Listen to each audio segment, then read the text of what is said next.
Paulus. Ya. Dan Rasul Paulus ini tidak ada dari ke-12 murid inti daripada Yesus dan tidak dikenal oleh Yesus. Dan historikal Paulus ini adalah seorang Farisi, seorang Taurat, seorang Yahudi yang pembunuh, pemusnah nih ya, membunuh orang-orang yang taat dengan ajaran-ajaran Yesus, yang dimana saat itu ajaran Yesus masih monoteis, masih ajaran bertuhan. Betul. Nih, saya kasih tahu sama Anda. Ya, munculnya ajaran Paulus ini menuduh di Konsili Nikea menjadikan Yesus menjadi Tuhan. Ya, baru memfitnah Yesus mati di kayu salib sebagai kutuk. Ya, dengarin itu. Dengarin sama kalian. Ya, secara tidak langsung. Tidak langsung mengangkat Yesus, tapi menjatuhkan dia ke bawah Yesus, menjadikan dia tumbal jadi sesembahan. Bang, emang ada bunyinya yang tergantung di kayu salib itu terkutuk, emang ada itu? Ada matinya di kayu salib bisa dikutuk. Jadi seakan-akan Yesus ini dengan mati dia adalah karena kesalahan dan dosanya makanya dikutuk. Betul. Itu adalah fitnaan terbesar oleh Paulus kepada Yesus. Waduh, bahaya Paulus. Kesucian Yesus. Ya, dengarin. Okay. Dan sekarang ketika masuk ke Injil, kenapa Yesus itu dipertuhankan dalam ranah iman? Karena awalnya Yesus itu sudah dikonsilikan menjadi tumbal jadi Tuhan. Tetapi ranah keimanan, kalau ranah kitab tidak pernah statement Yesus menjadikan dirinya dan menjadi Tuhan, dan tidak pernah dia mengakui dirinya Tuhan, itu hanya ranah keimanan. Ya, firman telah menjadi manusia. Ya, aku dan Bapa adalah satu. Dan itu hanya ranah iman pribadi masing-masing.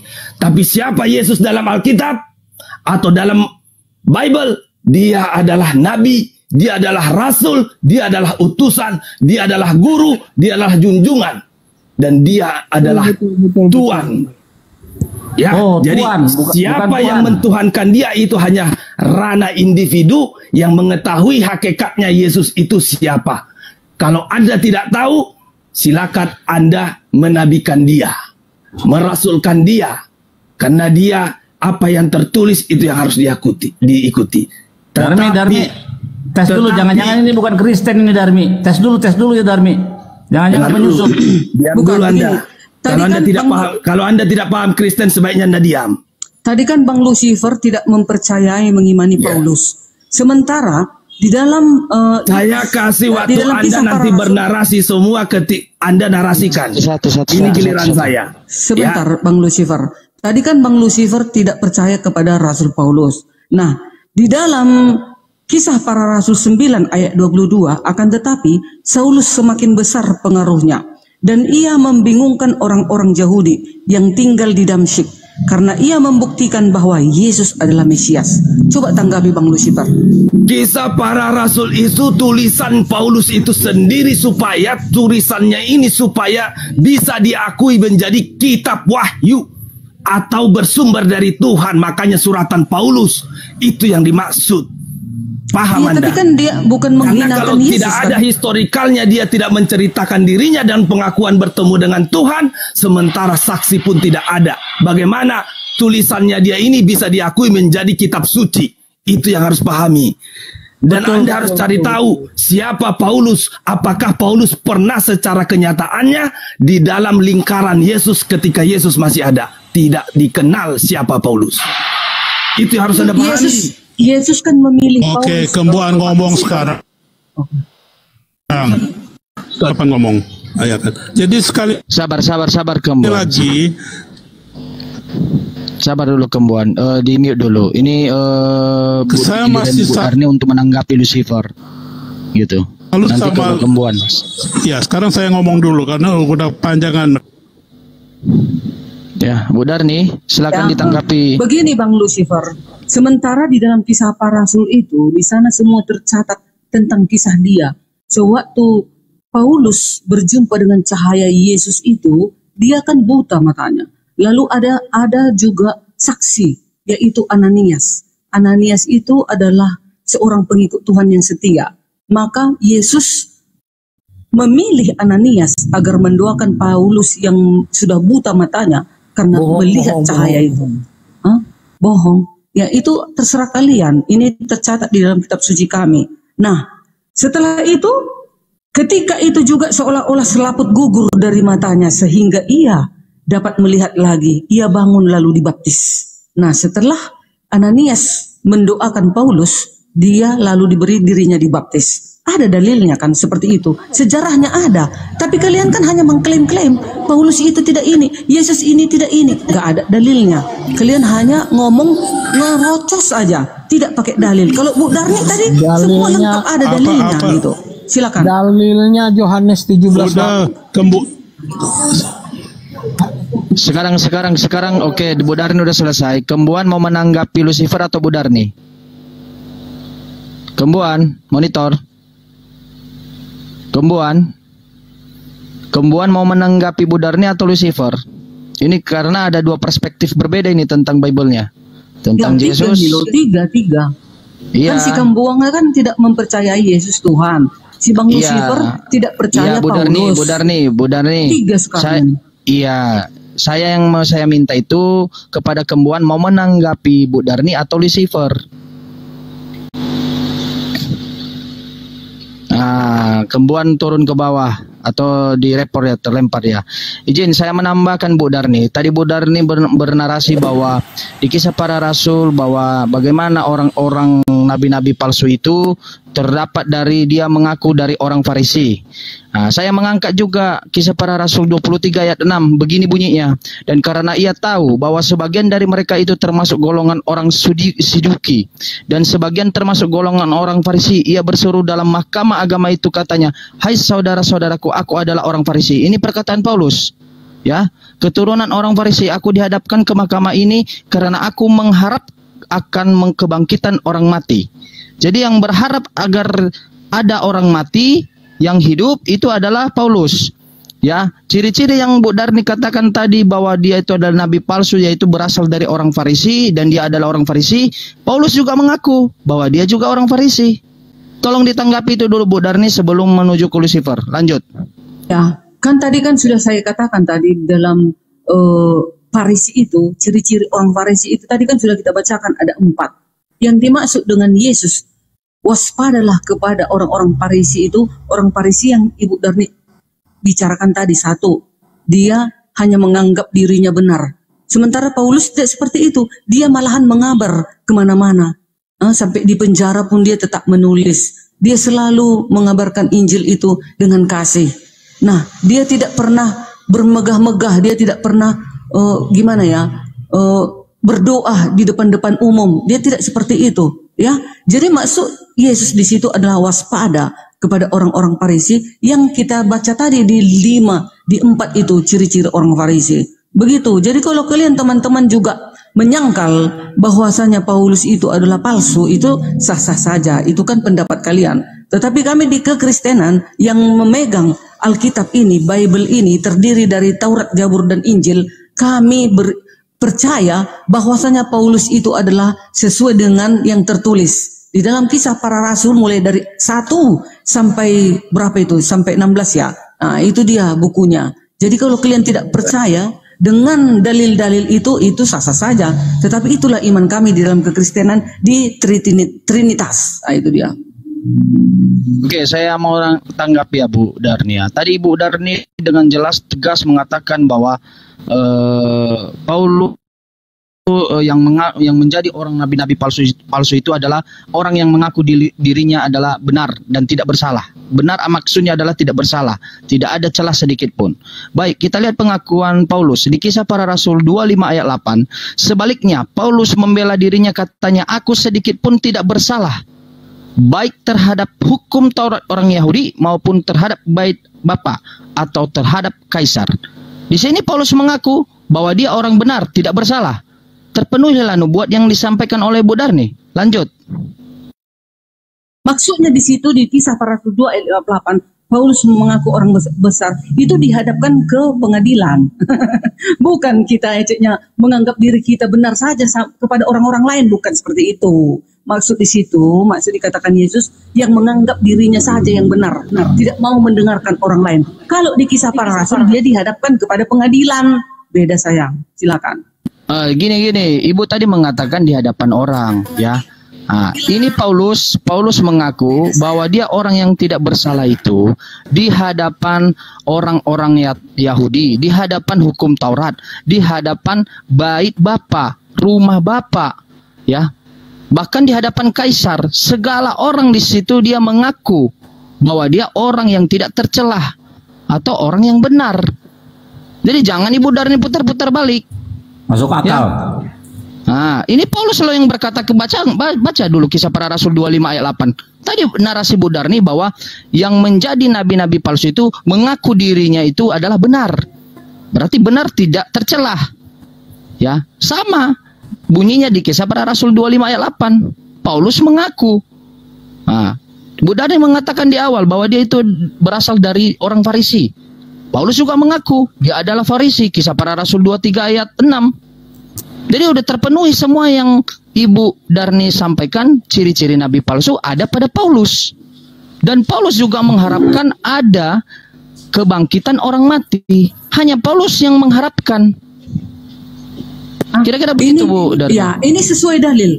Di dalam ayat 30 Kisah Para Rasul 9 ayat 30, akan tetapi setelah hal itu diketahui oleh saudara-saudara anggota jemaat, ya, jemaat juga menyaksikan, ya. Gak boleh kita klaim-klaim, ini ada menyaksikan banyak jemaat, ya. Mereka membawa dia ke Kaisaria dan dari situ membantu dia ke Tarsus. Banyak saksi mata. Ayat 31, selama beberapa waktu jemaat di seluruh Yudea, Galilea dan Samaria berada dalam keadaan damai. Jemaat itu dibangun dan hidup dalam takut akan Tuhan.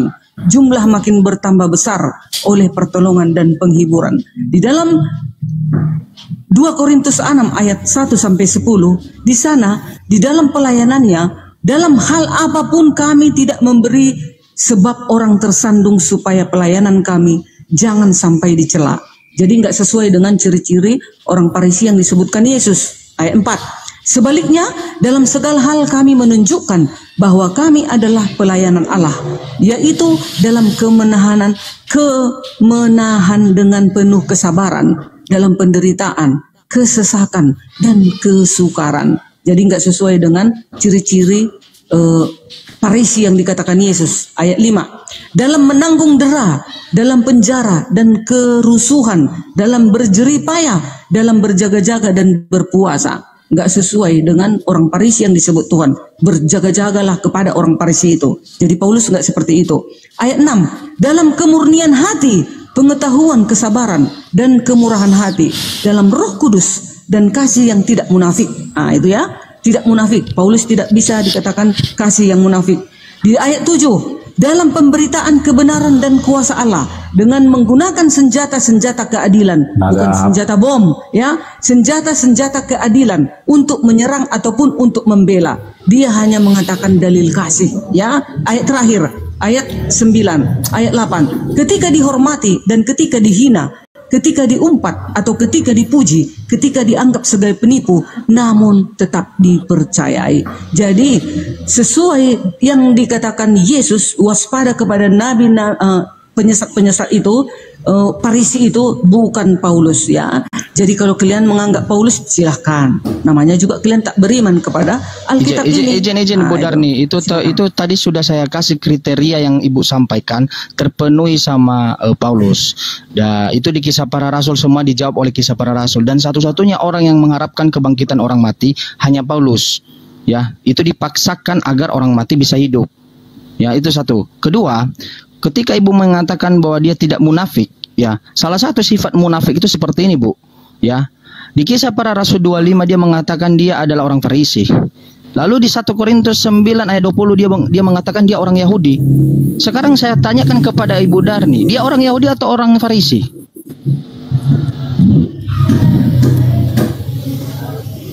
Bu Darni, monitor. Dia dikatakan orang Yahudi, kan? Yang saya katakan di Kisah Para Rasul 23 ya, dia mengatakan dia adalah orang Farisi, si Paulus. Lalu di 1 Korintus 9 ayat 20, Paulus juga mengaku dia adalah orang Yahudi. Mana yang benar? Dia orang Yahudi atau orang Farisi? Itu kemunafikan itu. Iya. Dia dikatakan juga orang Yahudi dan dikatakan juga Farisi. Itu dia. Tapi orang Yahudi yang mana benar dan Farisi yang benar. Mana yang benar? Iya, orang Yahudi yang benar dan Farisi yang benar. Bukan Farisi yang seperti dikatakan Yesus itu. Bu Darni, izin ya Bu ya, Darni ya.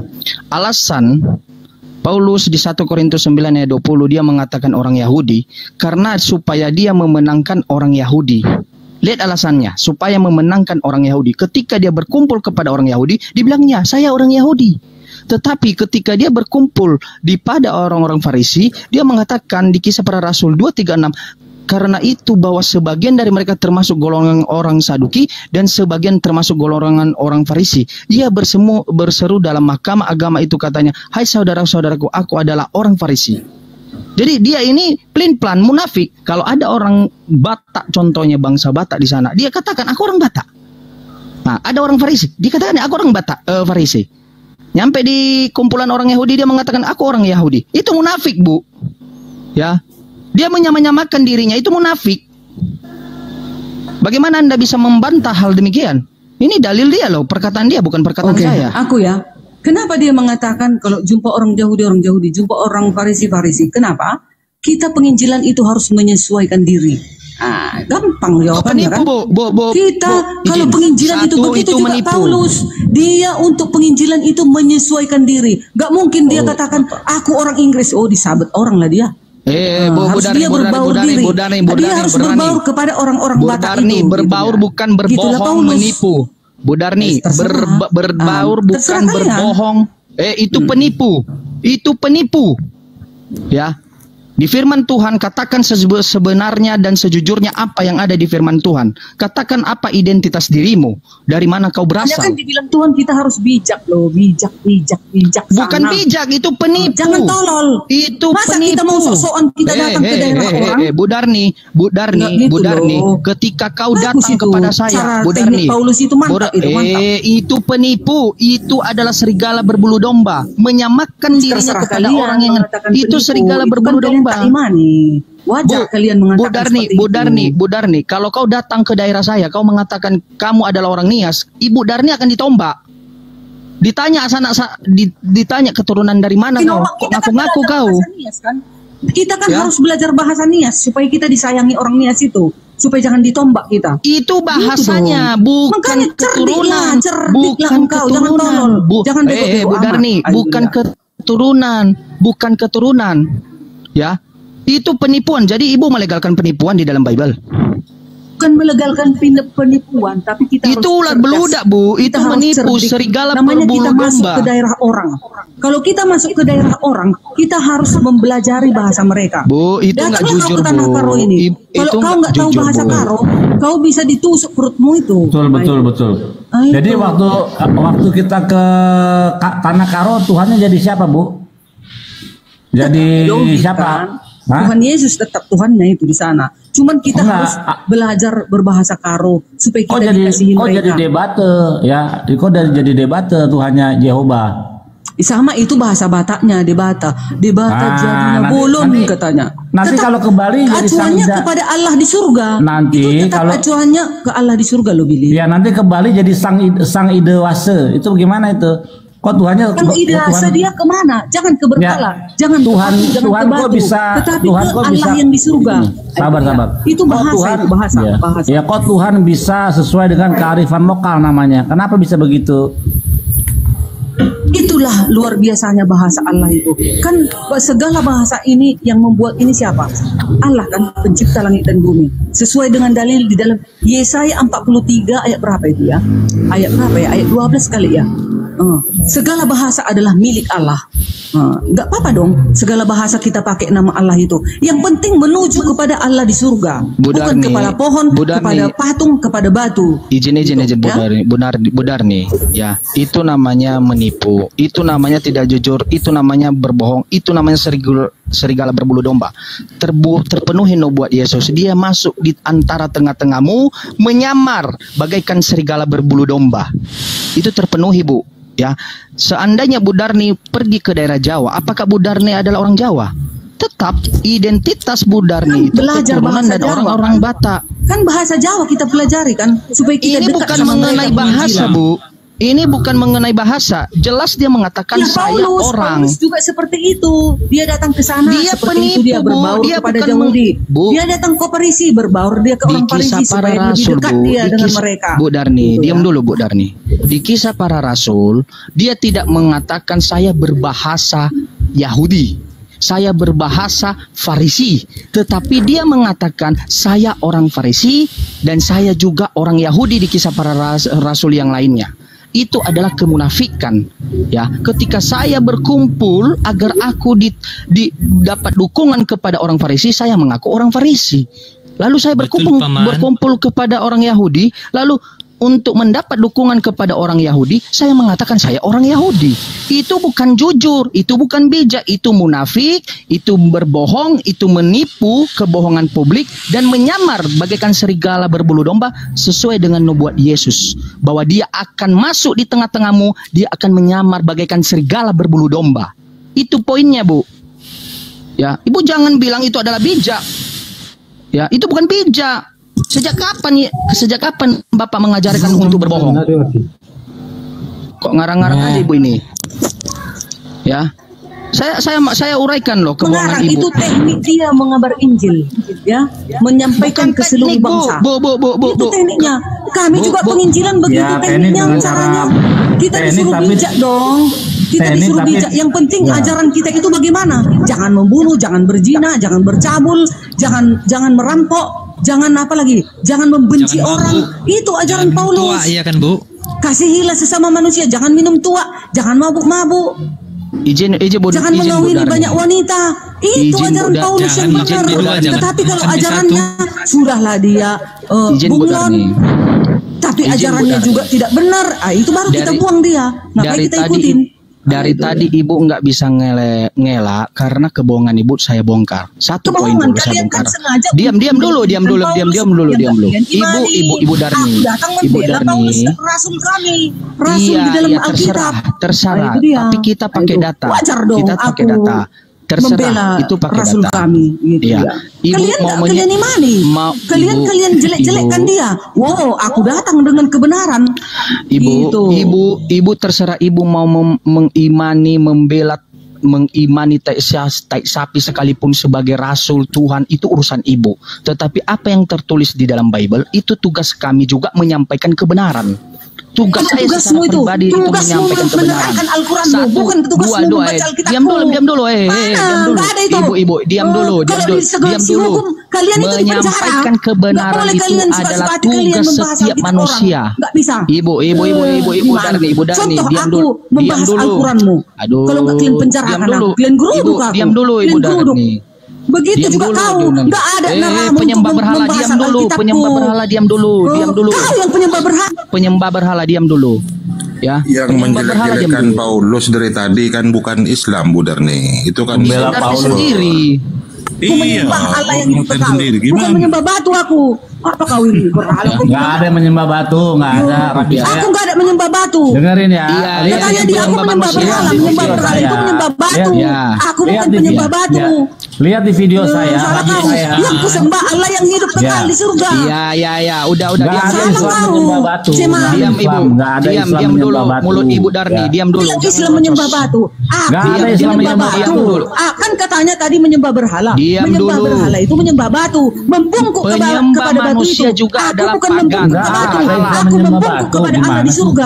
Diam dulu, Bu Darni. Bukan ku bilang kalian, nggak ada segi. Aku tak mau menyebut nama agama orang lain. Bu Darni, diam dulu, Bu Darni. Ya, saya mau jelaskan. Tadi Anda mengatakan itu adalah teknik. Itu adalah teknik untuk menyampaikan firman Tuhan. Anda menyampaikan seperti itu. Itu adalah teknik. Oke. Ketika ibu membangun sebuah gereja, ya, tetapi hasil uangnya hasil menipu, apakah itu adalah teknik juga? Bukan hasil dari kejujuran. Menipu berbeda menipu. Ketika Anda, oke, Bu Darni, saya uji. Menipu beda dengan kita penginjilan dengan saya uji. Oke. Gini guys. Kita lihat buktikan penipuannya gimana, kita lihat buktikan. Di dalam Taurat soal perpuluhan sudah jelas. Yang boleh menerima perpuluhan siapa? Anak-anak yatim dan para janda, orang Lewi dan orang asing. Itu saja yang berhak atas perpuluhan. Nah, teknik penipuan di mana? Di dalam gereja dialihkan hak anak yatim diambil jadi milik siapa, guys? Jadi milik bapak, dari milik pendeta-pendeta dan geroni-geroninya termasuk. Itu teknik penipuan. Teknik penipuan itu. Itu teknik penipuan. Aku tahu perpuluhan di gereja masih Advent hari ke-7. Enggak ada pendeta kami megang duit kami. Jangan bohong. Aku sekarang mengontrol di gereja Advent di Pancur Batu. Saya pendeta Advent hidup dari perpuluhan. Salah kalian. Bisa begitu.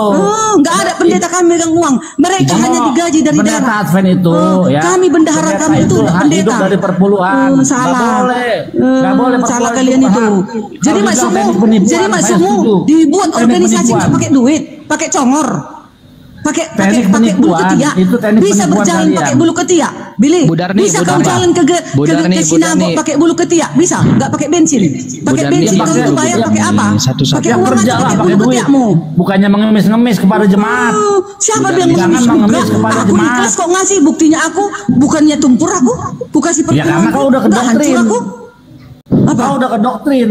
Karena aku percaya kepada Tuhan itu, Tuhan yang Maha Kuasa, mampu memberkati aku. Kau kemarin bilang kau pun dapat imam mewakili kau bilang kemarin itu. Kau dapat bagian perpuluhan. Ingat kau bilang kan kemarin kau dapat bagian. Aku dapat bagian. Lucu kau Billy. Itu kemarin kau bilang kau dapat bagian perpuluhan. Jangan maksudnya bagian aku ikut memberi perpuluhan di gereja. Aku orangnya ikut aku memberi, ngambil bagian itu maksudnya ikut memberi mengembalikan perpuluhan. Enggak, yang megang perpuluhan di gereja kami tidak boleh diberikan kepada gereja, enggak boleh. Perpuluhan tidak ada diberikan kepada gereja, itu teknik penipuan yang tadi dibilang oleh Bang Men tadi. Perpuluhan yang model sekarang itu jenis modifikasi. Jadi maksudmu Billy kau datang ke gereja menginjil bisa pakai ketiakmu itu, bulu ketiakmu bisa. Kan pakai bensin kan? Kalau pakai bensin, jadi pendeta-pendeta itu mengabar menginjil bisa pakai congor. Bisa sampai dia 2 kilometer nanti rumah orang. Jadi teman-teman, apa bisa dia jalan ke sana kalau nggak pakai duit? Penipuan yang awal diciptakan oleh kau. Jangan diam Budari. Diam dulu. Perpuluhan adalah anak yatim diambil oleh gereja. Bang Billy, izin Bang Billy, tenang dulu. Bu Darni tenang dulu ya. Saya mau tanya kepada Bang Billy. Bang Billy, ketika saya, ini identitas saya orang Nias, ketika saya pergi ke Medan, saya mengaku orang Batak, lalu ke Jawa saya orang Jawa, itu munafik atau tidak? Munafik lah. Oke. Pak Datuk, saya mau tanya. Ketika identitas saya sebagai orang Nias, saya pergi ke Riau mengaku orang Melayu, lalu saya pergi ke Aceh, saya mengaku orang Aceh, apakah itu adalah munafik kebohongan atau tidak? Munafik. Itu terpenuhi Bu Darni. Kisah Para Rasul 23, Paulus mengaku dia itu adalah orang Farisi. Korintus, dia mengaku dia orang Yahudi. Terpenuhi seperti yang Ibu bilang, ciri-ciri nabi palsu, rasul palsu, pengajaran palsu. Berarti Paulus juga adalah orang nabi palsu, rasul palsu, pengajar palsu. Jadi jangan ditiadakan. Oke, saya bongkar satu lagi. Tadi pembahasan dari awal saya simpan. Ini untuk pelajaran juga dibawa. Tadi Bu Darni mengatakan, ya hanya di agama yang sebelah yang menyatakan dijanjikan 72 bidadari. Izin saya besarkan di Bible. Assalamualaikum, shalom untuk semuanya. Ya. Oke, kesempatannya saya bantah semua ya. Ya, izin. Kalian turunkan dia satu iman dengan aku, kok kalian turunkan dia? Bentar dulu Bu Darni, bentar dulu. Dia sama dengan aku, sama-sama adpen kami itu. Takut kalian sama dia. Oh iya, dinaikkan dia bentar lagi Bu Darni. Naikkan dia. Kristennya sudah 3 ini. Ini ketiga ini. Bang ini kan Arif, ini kosong aku ini, udah permintaan ini kan follower aku udah kosong. berapa ya? Bang Arif, follower aku udah berapa? Udah bisa open cam belum? Masa kalian turunkan bang pengikut dia itu sama-sama dengan aku Advent itu, naikkan dia. Ya sebentar, Bang Billy ini sudah sekitar kurang 50-an ya teman-teman ya. Tolong di follow. 21 lagi. Iya, tolong di follow teman-teman ya Bang Billy, biar bisa buka data ini Bang Billy dari Yahudi ini. 21 lagi. Cuman punya akun baru ini. Saya sebelum Udah Bang Billy. Ya, turun dulu Bang Willy. Turun dulu lagi. Ya. Turun dulu Bang Billy. Nah, sebentar saya ingin tampilkan data tadi tuduhan Bu Darni saya sih. Bang Billy turun dulu. Udah. Oke, saya mau membantah tuduhan Bu Darni yang menyatakan bahwa di agama sebelah hanya dijanjikan 72 bidadari surga mereka. Oke, saya mau menjawab, ada di dalam Bible Yesus sendiri berkata, kujanjikan 100 istri, lebih banyak 100. Oke, mana datanya? Ini datanya. Namanya Matius 19:29. Kalian nggak mengerti. Diam dulu mulutmu. Diam dulu. Tuduhanmu saya bantah pakai datamu. Diam. Ini Yesus berkata, dan setiap orang yang karena namamu meninggalkan rumahnya saudara laki-laki atau saudaranya perempuan, bapak atau ibunya, anak atau ladangnya akan menerima kembali 100 kali lipat dan akan memperoleh hidup yang kekal. Di sini dihapuskan kata istri atau bini atau wife. Mari kita lihat ke bahasa Inggris. Ini bahasa Inggrisnya. Ya. Ini ya, wife, ada kata wife. Ini kata wife. Nah, ke bahasa kunonya, rupanya ada bahasa kunonya yang menyatakan bahwa dijanjikan 100 istri. Mana itu bahasa kuno? Ini dia, tahun 1938. Ya. 1900 ya. 1638. Di sini dia mengatakan seperti ini. Dan kugantikan ada kata apa di situ? Ini bini. Kata bini. Ya, dihapuskan sama mereka. Berarti Yesus juga menjanjikan kepada seluruh pengikutnya 100 istri, digantikan. Lebih parah yang 72 bidadari. Ya, beginilah kebohongan Bu Darni, tidak jujur dengan firman Tuhan. Ya. Ini dia bini. Ibu bini. Ibu dengan istri beda. Tetapi dihapuskan kata bini di terjemahan baru, dihapuskan kata istri, hanya ibu yang ditampilkan. Ya, jadi itu suatu kebohongan. Ya, sama dengan Paulus, mengaku dia orang Yahudi, mengaku dia orang Farisi. Ya, tidak konsisten. Kira-kira begitu, saya undur diri. Bisa dilanjutkan nanti host sama Pak Datu dengan Bang Billy. Lanjut.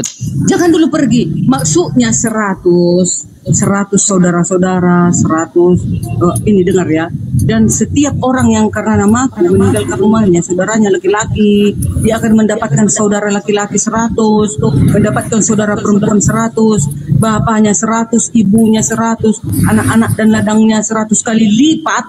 Maksudnya di situ. Istri mana Bu Darni? Gak ada dibilang montok di situ, gak ada mendapat istri yang montok. Ada istri di situ. Gak ada istri yang montok. Kalau istri yang montok berarti mau dipegang-pegangi, digauli. Kalau di kekristenan gak seperti itu. Maksudnya 100 istri dilayani saudara kita nanti di sana. Saya kasih. Kali lipat maksudnya itu. Saya kasih.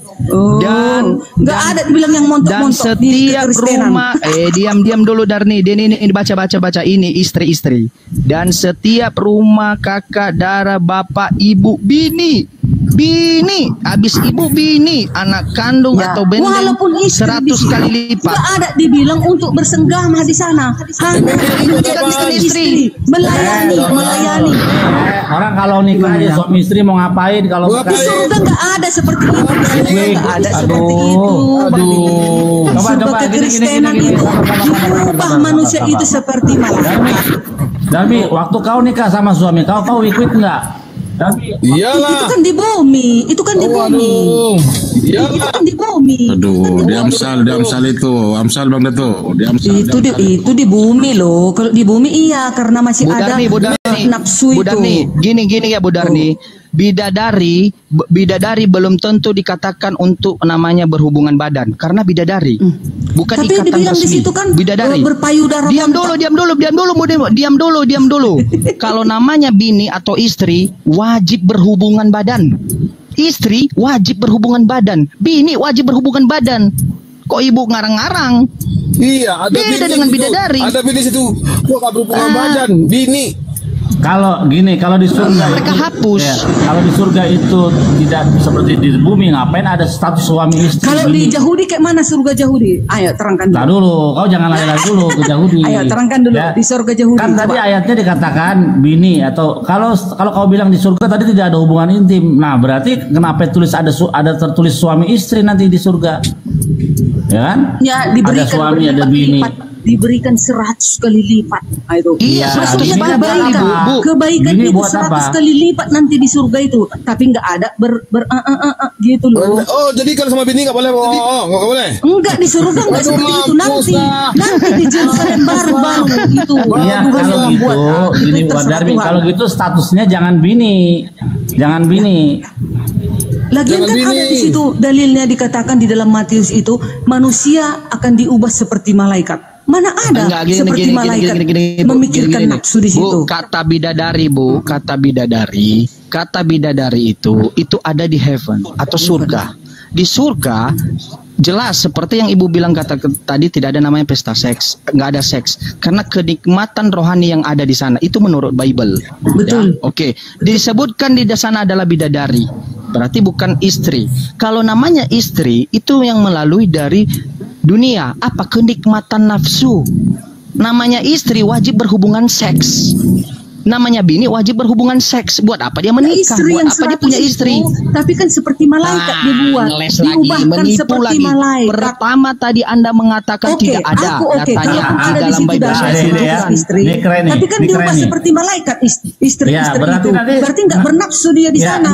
Lanjut. Ini persamaan antara bidadari dengan malaikat ya. Nah, kalau dikatakan akan nanti wanita itu seperti malaikat kita diubahkan, berarti seperti bidadari karena bidadari itu sempurna seperti malaikat. Begitu, yang jelas di surga Kristen nggak ada seperti itu. Kalau kalian itu barusan istri. Itu status istri. Ada status istri, ada status istri. Iya, tapi istri-istri itu diubah seperti malaikat. Bohong. Iya, bener bang. Istri itu dirubah menjadi statusnya malaikat, alias bidadari itu malaikat. Jadi nggak ada di sana nanti bercabut-cabut, nggak ada. Budarni. Kan kudus di situ Allah kita, masa kita bercabut-cabut? Budarni, yang tertulis di situ istri atau bidadari? Gini, bang. Siapa yang bilang hubungan seks itu cabul? Otakmu aja yang cabul. Orang gila kau. Otakmu cabul. Mana ada hubungan seks itu kalau suami istri tidak cabul? Yang suami istri itu berhubungan itu kan di bumi dengan istri kita sendiri. Di bumi iya suci karena itu sudah dikeluarkan. Tapi kalau di surga nggak ada seperti itu. Lama nggak ngesek ini Darmi ini. Di surga Kristen manusia kita sendiri pun ada perkawinan anak domba. Bukan beda itu lagi sesat lagi kalian kan. Perkawinan anak domba. Kawin domba. Kenapa perkawinan diambil? Kenapa harus perkawinan? Udah ya, diam ya. Dia yang bapaknya sayang. Begini loh, perkawinan anak domba itu maksudnya. Gini, Budarni jangan lari kemana-mana dulu. Sayang tuh dipanggil Datu sayang tuh. Dirayu kau Datu. Kan aku izin Bang Billy. Bang Billy izin dulu. Budarni, saya turaikan di dalam kitab Bible-mu itu tidak dituliskan bidadari. Konotasi bidadari dengan istri itu beda. Diam dulu. Ya, kenapa saya katakan seperti itu? Namanya istri udah pasti ada hubungan badan seks. Namanya bidadari belum tentu karena belum ada pernikahan. Ya, belum halal. Nah, betul. Kata di sana bini istri itu adalah seks. 100 kali seks. Tiap perempuan ada seks di dalamnya. Yang dijanjikan 100 kali wanita untuk seks. Wow. Kenapa ibu tidak jujur-jujur? Itu tulisannya bini, wife, istri. Berarti Darmi, lu nanti ya kalau misalnya di surga lu udah gak seperti di bumi lagi sekarang kesepian. Nanti lu di surga lu 100 kali tuh Darmi. Tenang aja kau. Ya, taruhlah 100 kali sesuai dengan data bahasa aslinya kalian bilang. Tapi kan manusia itu nanti diubah seperti malaikat. Malaikat emangnya seperti itu? Kan enggak. Oh jadi kalau sama bini di surga nggak boleh wik. Bini itu nanti diubah seperti malaikat. Mampus lah. Ngapain punya bini kalau cuma nggak boleh wik di surga? Nah itu makanya begitulah surga Kristen. Emang kau pikir kan kita menghadap Allah loh. Dengan istri kita tuh zina. Itu najis. Oh mampus. Pak Datuk di surga kita kan menghadap Allah. Masa kita di sana seperti itu? Ini harus dirubah cara berpikir kamu Darmi gini. Ada apa dengan seks? Ada salah apa dengan seks jika itu halal? Ada apa dengan itu kan di bumi itu. Ya, memang kenapa dengan seks itu kan kalau dilakukan secara halal tidak berzina itu malah seks perintah. Itu kan hubungan daging. Itu hubungan daging. Kenapa? Di surga itu nggak ada seperti itu. Di surga itu. Oh berarti di surganya Oten itu nggak ada daging. Tapi di Hezkiel 37, Bang Billy coba baca Bang Billy. Di Hezkiel 37 ternyata tuh yang dibangkitkan itu dengan dagingnya Bang Billy, bukan dengan rohnya aja. Ruang Yesus juga minum anggur kok nanti juga di perjanjian baru ada kebangkitan, itu kebangkitan daging dan juga roh. Iya. Kebangkitan daging dan roh. Betul. Ya. Kebangkitan. Di Hezkiel 37 itu satu frasa, itu satu perikop itu. Jadi gimana Darmi nih? Jadi kalau nanti kan kamu udah bilang iya betul itu dibangkitkan daging dan rohnya, dibangkitkan ya. Tapi daging dan roh kita itu sudah tubuh kemuliaan. Waduh. Di situ nggak ada lagi. Nggak ada lagi keinginan daging di situ. Sabar Darmi. Apa fungsinya titit dengan memek? Apa fungsinya? Fungsinya itu kita untuk melengkapi ciptaannya saja. Bang Billy, berarti di surga malaikat nggak ada lagi kelamin wanita. Bang Billy, berarti di surga Joten nggak ada lagi kelamin wanita dan nggak ada lagi kelamin pria. Polos semuanya di bawahnya. Adanya kelamin itu tapi tidak difungsikan sebagai apa gimana? Nggak ada lagi keinginan nafsu dunia di sana, nafsu daging. Berarti Tuhan menciptakan percuma dong. Nanti setelah dibuat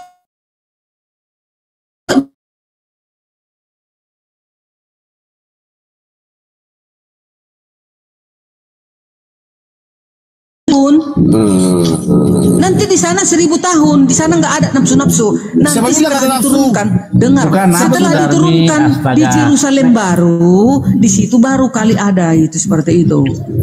Gini Darmi, namanya Tuhan menciptakan manusia itu dari zaman Adam. Dia bilang apa? Beranak cuculah engkau dan penuhilah bumi. Itu sebelum jatuh dalam dosa. Bagaimana cara beranak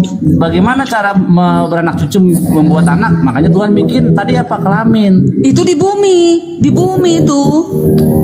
Lah emang nanti kita kemana Darmi? Ada istilah nanti langit yang baru dan bumi yang baru. Ada. Iya, langit yang baru. Di dalam Wahyu 21. Iya, berarti di bumi atau di langit? Kalau langit Yerusalem baru itu di bumi ini nanti. Yerusalem baru. Ya udah. Nah, kan kalau yang di surga itu yang 1000 tahun itu di sana nanti nggak ada nafsu gitu. Kita seperti malaikat dulu di sana di surga. Nggak ada apa dengan nafsu, nggak ada salah kok dengan nafsu kalau itu. Masa kita berhubungan badan bersentuhan di surga, ada di sana Bapak kita pencipta. Salahnya di mana? Coba tunjukkan kepada saya bahwa para nabi yang mulia dan penginjil yang rohaniawan. Masa di sana kita seperti itu ngewek? Gimana sih kalian? Ngesek. Apa salahnya dengan suami kita dengan istri kita? Salahnya? Nanti sabar dulu, ditahan nafsu itu. Makanya nanti diciptakan kita nanti seperti malaikat. Diubah seperti malaikat di surga. Dengar dulu. Percuma dong Tuhan menciptakan kelamin jantan, kelamin betina. Kalau gunanya tidak ada. Kau pikir Tuhan menciptakan kelamin jantan, kelamin betina buat apa? Buat pajangan, buat centengan. Kalau dia berhubungan suami istri dengan istrinya sendiri dengan suami istri, salahnya di mana?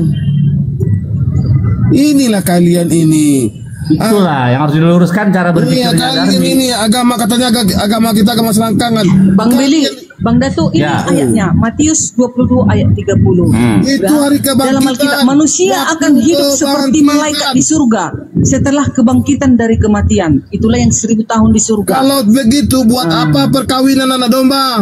Oke, gini Pak Datu. Kalau perkawinan anak domba. Setelah 1000 tahun di langit terus kemana habis itu 1000 tahun? Ya. diturunkan. Tempat kita nanti bukannya di surga, nanti diturunkanlah di dunia baru. Di dunia. Berarti ada kelaminnya nggak ntar? Di situ nanti baru ngewek-ngewek. Di situ baru ngewek-ngewek karena sudah dibumi. Kacau Darmi nih. Kacau ini. Coba tanya yang lain. Dia udah mengakui. Makanya naikkan dulu Pak pengikut tadi supaya diterangkan. Berarti dia udah mengakui Datu bahwa ujungnya tetap wik-wik. Iya, ujungnya tetap nanti wik-wik setelah di bumi dunia baru, Yerusalem baru. Ya udah ujungnya kan di Yerusalem baru. Namanya juga kalau di surga belum. Yang di surga yang 1000 tahun kita bersama Allah tidak seperti itu. Ada namanya juga surga. Apa itu surga? Kenikmatan yang di luar nalar manusia. Apa tuh? Makan, minum, nafsu semuanya nafsunya. Contoh, berhubungan badan dengan istri. Itu wajar karena manusia itu diberikan syahwat. Wajar. Dengan cara apa? Dengan istrinya. Lo kok malah pula buat bukan kan sesuai dalil. Sesuai dalil loh Bapak Datuk. Kalau di dalam kekristenan nanti jadi uraiannya gimana? Darmi uraiannya gimana? Setelah 1000 tahun di langit. Oke. Gini habis itu turun ke bumi, wik-wik lagi. Diturunkan ke bumi, maka disitulah nanti kita baru berfungsi lah itu karena sudah di bumi Yerusalem baru. Nanti di sanalah kita nanti ada yang bertanam, ada yang tapi di sana nggak ada lagi kesukaran. Oh, ada yang jual, ini anak buah luga ini, ada yang jual Rolls Royce ini. Kan dari Yerusalem baru itu anak buah. Tadi kan itu dari Yerusalem baru. Si luga tadi kota yang baru. Kan gitu kan Bang. Oke ya, jadi kita udah setuju ya Darmi bahwasanya ujung-ujungnya tetap fungsi alat vital itu akan berfungsi di bumi yang baru nanti. Iya, di dunia yang baru. Iya. Udah. Iya dong. Selesai, kalau di surga dibuat dulu kita seperti malaikat. Di sana kita dulu bersenang-senang menikmati surga. Kan kita bersama dengan para nabi, bersama dengan Allah, bersama dengan penginjil-penginjil. Kudus yang tidak sunat tidak boleh masuk ke surga. Nggak boleh masuk surga yang nggak sunat. Nggak boleh. Di mana ada dalilnya yang tidak bersunat tidak boleh di surga? YSK 44 nomor 9. Siapa yang tidak dipotong kulitnya, tidak dipotong kulit ketannya, janganlah masuk dalam jemaah kudusku, kata Tuhan. Dalam jemaat, di bumi bukan di surga. Sedangkan di ada juga nggak boleh, apalagi di surga. Betul Datuk. Betul. Sedangkan di bumi saja nggak boleh, apalagi di surga.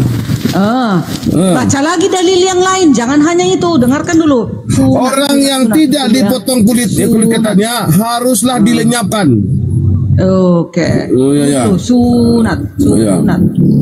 Orang yang tidak dipotong sunat ya. Kalau di dalam imamat itu sunatlah kulit katan hatimu dari bentuk kejahatan. Baru engkau datang ke bait Allah. Dengar. Itu katanya. Barang siapa yang tidak dipotong kulit ketannya harus dilenyapkan. Betul salah? Dengar. Salah itu. Betul Pak Billy? Dengar.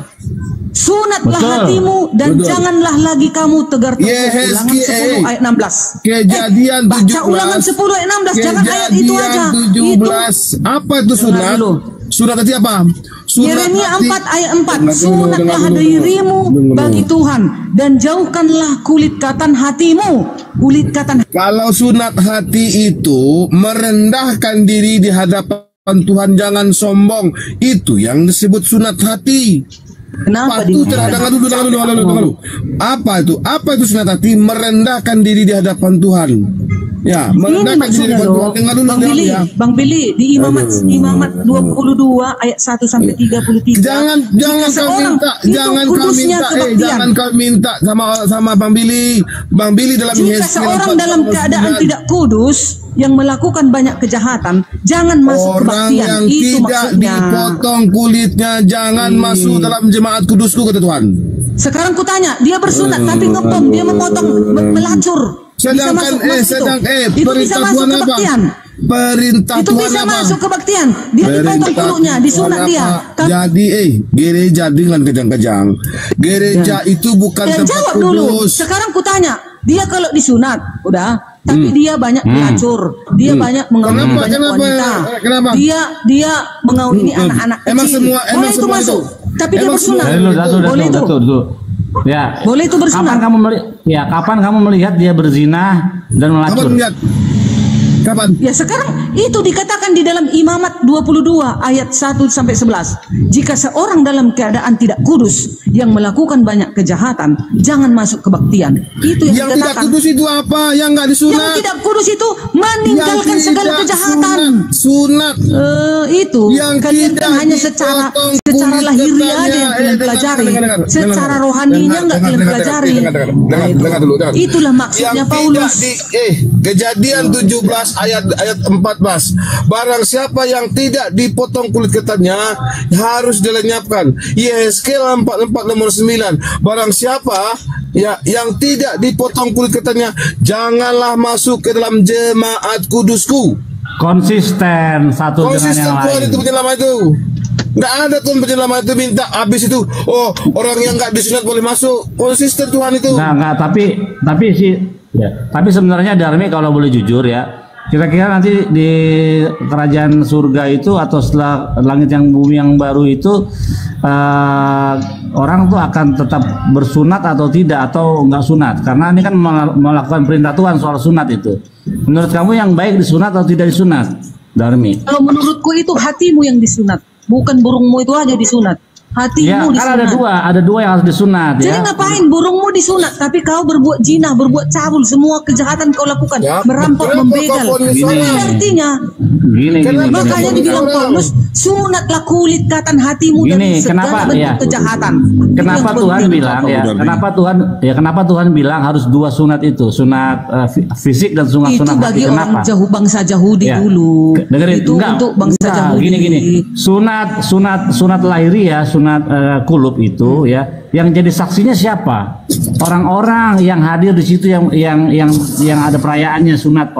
Semua orang menyaksikan bahwa dia melakukan sunat sesuai perintah Tuhan. Nah, sunat hati urusannya kepada siapa? Kepada manusia itu dengan Tuhan, melakukan perintah Tuhan. Itu sunat hati. Itu yang paling penting. Oh, enggak juga, justru sunat. Bagaimana kamu bisa melakukan hal yang sabar? Bagaimana kamu bisa melakukan hal yang rohani tanpa melakukan hal yang fisik?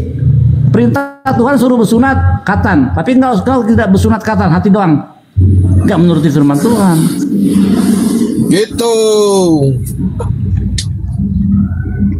Ini lagi, dengar ya. Filipi 3 ayat 2. Hati-hatilah terhadap anjing-anjing. Hati-hatilah terhadap pekerja-pekerja yang jahat. Hati-hatilah terhadap penyunat-penyunat yang palsu.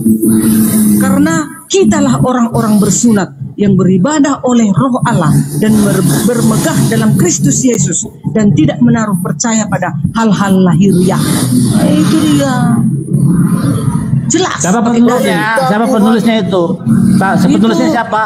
Penulisnya siapa? Paulus. Paulus. Yes. Dengerin. Itulah dia dibawakan. Oke. Nah, Paulus itu rasul. Oke, Paulus disunat enggak? Disunat. Bersunat enggak? Ada dalilnya. Tunggu dulu. Dia suruh orang nggak usah sunat. Ya, dia menyuruh orang nggak usah sunat. Dia sendiri sunat. Waras. Iya, tapi dia dikirim kepada orang-orang yang tak bersunat. Petrus dikirim kepada orang-orang yang bersunat. Rasul-rasul Yesus itu. Paulus disunat. Jadi dibenarkan semuanya. Asal hatimu lah sunatkan dari bentuk kejahatan. Galatia 5 nomor 2. Barang siapa yang menyunatkan dirinya, Kristus tidak berlaku baginya. Sementara dirinya sunat. Paulus di situ, lahirnya itu nggak penting lagi. Sakit jiwa namanya itu. Hatimu lah jauhkan dari bentuk kejahatan. Dia melarang sekarang orang itulah bersunat. ajaran Paulus itu. Apa katanya? Barang siapa yang menyunatkan dirimu, maka Kristus tidak akan berlaku bagimu. Sementara dirinya sendiri sunat. Disunat. Iya, disunat dia, tapi kan dia juga dikirim kepada orang-orang yang tak bersunat. Berarti dia itu Kristus nggak berlaku baginya karena makanya dia mengajarkan kulit katan hatimu lah sunat dari bentuk kejahatan. Itulah ajaran Paulus. Hebat Paulus daripada Tuhan menjelma. Hebat Paulus. Iya, Paulus itu kan rasulnya. Tentu apa yang dikatakan Paulus sudah benar. Karena dia sudah dipercayakan. Dia sudah dipercayakan sebagai rasul. Lebih hebat Paulus dari Hasem, maksudmu gitu? Ya Hasem dong lebih hebat. Kenapa Apa perintah Yasemin untuk memotong kulit kau bantah dengan Paulus? Kan Yesus yang mengirim Paulus itu kepada orang-orang yang tak bersunat. Hasan memerintahkan kepada orang-orang Israel untuk pada Abraham dan keturunannya untuk disunat. Yeskel 44 nomor 9 juga diperintahkan. Datuk, Muhammad di mana ditulis di Al-Quran disunat? Muhammad di mana ditulis? Al-Quran bukanlah biografi. Ya, jadi kenapa